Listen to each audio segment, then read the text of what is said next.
जय माता की दोस्तों।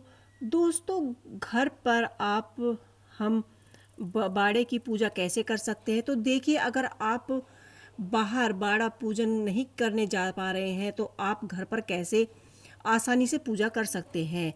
शीतला माता का पूजन कर सकते हैं। अगर आप घर पर पूजा कर रहे हैं तो आप अपने घर के मेन गेट की साइड में, यानी जो कोला होता है, वहाँ पर आप ये पूजन कर सकते हैं। बाहर आप जहाँ चाहे आपने धन में बासोड़न पूजन कर सकते हैं। तो छत पर भी ये पूजा की जा सकती है, खुली जगह पर आंगन में भी आप इस पूजा को कर सकते हैं। आप इस पर 2 ईंटें ले लें और एक गमले में हम यहाँ पर या तो नीम का पेड़ लगा लेंगे या नीम की टहनी ले लेंगे, या किसी नीम के वृक्ष के नीचे बैठकर भी आप इस पूजा को कर सकते हैं। तो शुरू करेंगे तो हम सबसे पहले जल के छींटे लगाकर हम शुद्धिकरण कर लेंगे। फिर बाद में हम तिलक करके, जो हमने हल्दी ली है हमें हल्दी का ही तिलक करना है। तिलक करके हम वस्त्र रूपी कलावा अर्पित यहाँ पर कलावा अर्पित करेंगे। तो सबसे पहले स्वास्तिक बना लेंगे, साथ हमें हल्दी की टीकी लगानी है और जो नीम के पेड़ हमने लगाया है उसको भी हमें टीके लगाने हैं। उसके बाद हम कलावा अर्पित कर देंगे। हम नीम, जो हमने गमले में नीम के पेड़ उस पर भी, और जो हमने स्वास्तिक बनाया ईंटों पर, वहाँ पर भी हम कलावा अर्पित कर देंगे। चावल चढ़ा दीजिए, जो मीठे चावल आपने बनाए हैं। तो मैंने यहाँ पर मीठे चावल बनाए थे, मैंने मीठे चावल चढ़ा दिए हैं। उसके बाद मैंने दही चढ़ाई है।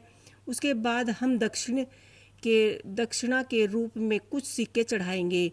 यहाँ पर कागज़ के पैसे हम नहीं चढ़ा सकते, सिक्के ही चढ़ाना कंपलसरी होता है। तो इसी तरह से बासों का पूजन हो जाएगा। हम हाथ जोड़कर शीतला माता से अपने घर की सुख समृद्धि और सबके अच्छे व्यवस्था की कामना के लिए प्रार्थना करेंगे। तो इस तरह से बासोड़ा का पूजन हो जाएगा। तो ये हमने बासोड़ा पूजन कर लिया है। इसके बाद क्या करेंगे, साइड में हम एक छोटा सा पत्थर रख लेंगे, या सिंपल पत्थर पर भी हम ये पूजा कर सकते हैं। तो आप यहाँ पर जल के छींटे दे दीजिए और यहाँ पर आप थोड़ी सी हल्दी डालें, थोड़े से आप मीठे चावल डालें, दही डालें। उसके बाद आपको जल के छींटे लगा देने हैं, क्योंकि हम यह अपने मायके की माता पूजन कर रहे हैं, ताकि मायके में भी सब कुशल पूर्वक मंगल रहे। तो इसी तरह से हम घर पर ही बासोड़े का पूजन करते हैं। बासोड़े का पूजन करने के बाद, अगर आप सुबह बासोड़े का पूजन किया है तो उसके दौरान 2-3 घंटे के बाद हम जो भी यह अपने चढ़ाया है, आप इसे गाय को खिला सकते हैं। और जो पैसे हैं वह आप किसी बच्चे को दान दे सकते हैं या किसी कन्या को दान दे सकते हैं। तो आप घर के सदस्यों के सुख समृद्धि के साथ पाने के लिए आप शीतला माता का पूजन घर पर भी इस तरह से कर सकते हैं। ऐसे आप शीतला माता की कृपा प्राप्त कर सकते हैं। और जो भी आपके घर में दरिद्रता हो, वो शीतला माता से प्रार्थना कीजिए कि वे हमारी सभी विपत्तियां दूर करे। तो इस तरह से मैंने यहाँ आटे की गोलियां बनाकर पहले ही रख ली थी, और इस तरह से छींटे देते जाना है। और जो हमने कलश में घी डालकर जो जल लिया था हमने कच्चे कलश में, शुद्ध जल, उसके छींटे देने हैं। और शीतला माता से हाथ जोड़कर अपने पूरे परिवार के लिए सुख शांति के लिए प्रार्थना करनी है।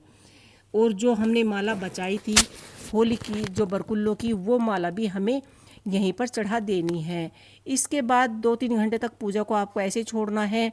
और जो बाजरा लिया था, बिनोले लिए थे, थोड़े थोड़े करके हमें इस तरह से चढ़ाने हैं। और गमले में थोड़े से बाजरा हमें दबा कर भी रखनी है, जिससे कि हमारा बाजरा जितना उगेगा उतनी ही हमें उन्नति की प्राप्ति होगी। तो दोस्तों, आपको हमारे वीडियो कैसा लगा मुझे कमेंट बॉक्स में लिख के अवश्य ही बताइए। इसी के साथ जय शीतला माता।